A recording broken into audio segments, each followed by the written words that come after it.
Nourrir cygnes, ragondins ou canards le long des berges de l'île, un geste que de nombreux Strasbourgeois pratiquent régulièrement avec leurs enfants. C'est pourtant un acte interdit par la loi, mais pas que.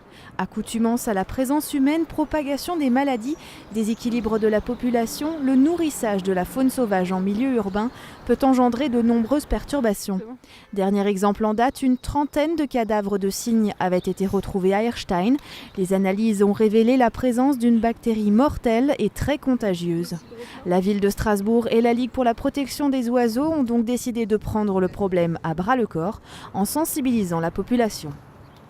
Aujourd'hui, il est de notre responsabilité de communiquer plus amplement sur cette interdiction qui est fixée par arrêté départemental de nourrir les animaux sauvages.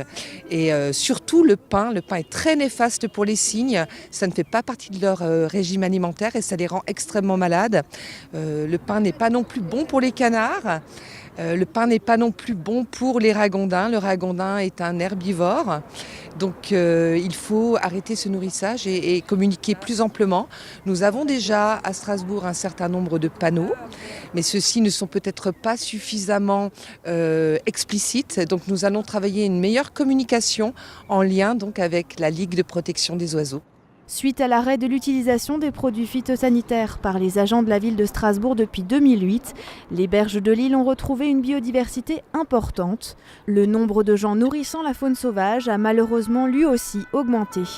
Le nourrissage de la faune sauvage en ville, ça part d'une bonne intention en général des gens qui veulent aider les animaux, puisqu'en plus ils ont l'air très attirés quand on leur propose à manger. Le souci, c'est que c'est des animaux sauvages, donc qui savent se débrouiller seuls, qui trouvent leur nourriture sans problème dans leur environnement, mais qui sont un peu assistés, on va dire, par ce nourrissage artificiel. Et en fait, c'est une pratique qui a des conséquences néfastes sur ces animaux. Le pain, en fait, a plusieurs conséquences sur les cygnes et les autres oiseaux d'eau. Premièrement, c'est un aliment qui ne digère pas, qui va leur créer des intoxications et des carences alimentaires.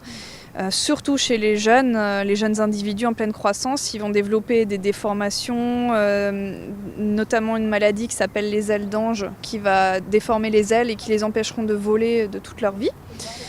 Et on a aussi des conséquences indirectes, comme le pourrissement du pain qui est jeté en trop grande quantité dans l'eau, qui provoque des proliférations bactériennes et ensuite qui crée des épidémies en fait, chez les oiseaux au site de nourrissage. Préférez donc une balade au bord de l'eau à observer le calme et la plénitude de la faune sauvage sans nourrissage. Et si l'envie vous démange, préférez au pain quelques feuilles de salade ou des épluchures de légumes. Les animaux vous en seront reconnaissants.